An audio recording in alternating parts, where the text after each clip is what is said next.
May babala si kaibigan kaninang alas 12 daw, mayroon silang nakita na impormasyon na di maganda.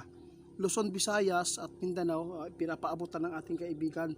Bukas ng gabi maghanda po tayo. Ito po ang mapapakinggan po ninyo sa ipinapaabot ng ating kaibigan na babala po sa atin, kaibigan. Salamat naman po kung ganito, kaibigan. Salamat po sa inyong mga babala, ha. Naku po guys, huwag lang kayo matakot, huwag lang tayo magpanik. May nakita si kaibigan daw kaninang alas 12 ng madaling araw. Sa lahat ng binanggit natin ngayon, Luzon, Visayas at Mindanao, mag-ingat po kasi mayroon po daw nakita si kaibigan na lindol. Pero hindi naman po ito nagpaabot si kaibigan para magpaabot ng itong impormasyon na malakas. Wala po siyang sinabi na malakas, mga idol, ha. Ang sa kanya lang, ipinapahanda po tayo dahil mayroon silang nakita na lindol. Baka po magpanik ng mga tao ba, ha?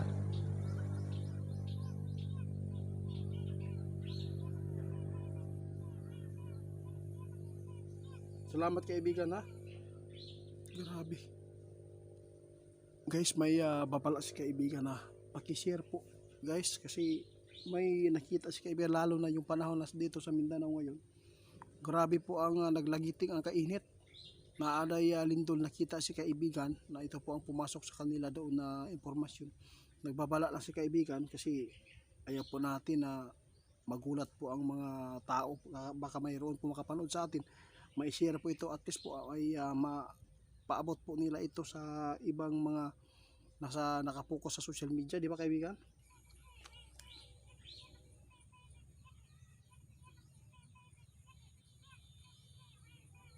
Salamat kaibigan. Salamat po talaga sa kabaitan ninyo. Mga idol, may masama man itong babala ni kaibigan, ngunit ito po talaga ang nakita nila. Mas maganda din po na makapaghanda tayo. May isang kalamidad na naman na nakita si kaibigan. Kaya sa lahat po na makapanood sa atin, wag lang po tayong matakot.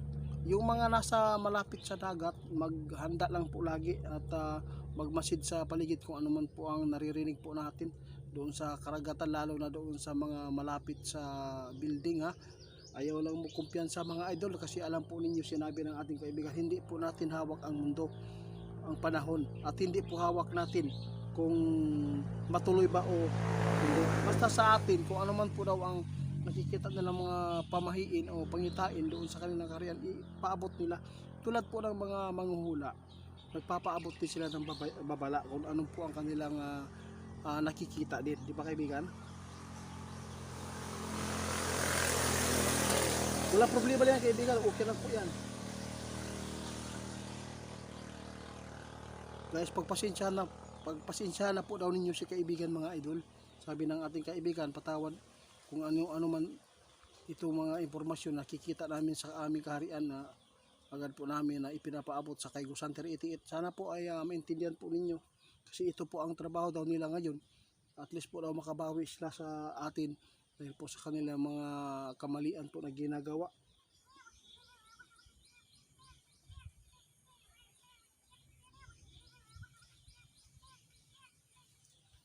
Guys, kayo na lang bahala maghusga kung maniniwala pa ba kayo nito. Basta bukas ng gabi, mag-ingat lang dahil mayroon nakita si kaibigan. Yun po ang kanyang ipinapaabot sa atin, dahil po ay isa po itong tulong din po sa atin ng ating mga kaibigan na hindi tayo magulat o magpanik, di ba?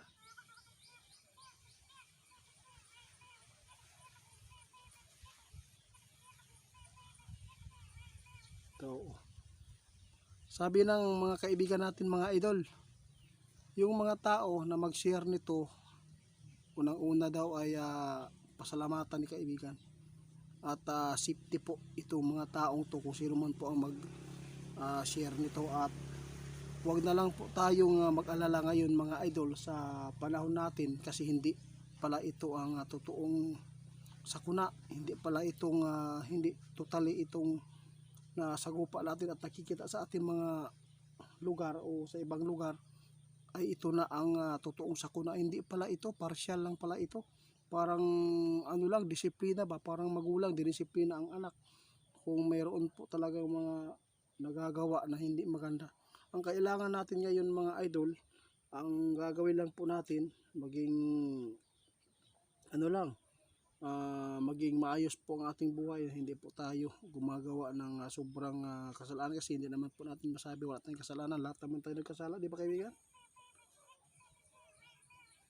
Salamat po guys. Kaibigan alis na, yun lang po ang kanyang pakay na ihatid ang masamang balita na mayroon pong nakita si kaibigan at pumasok doon sa kanila na impormasyon tungkol po sa lindol.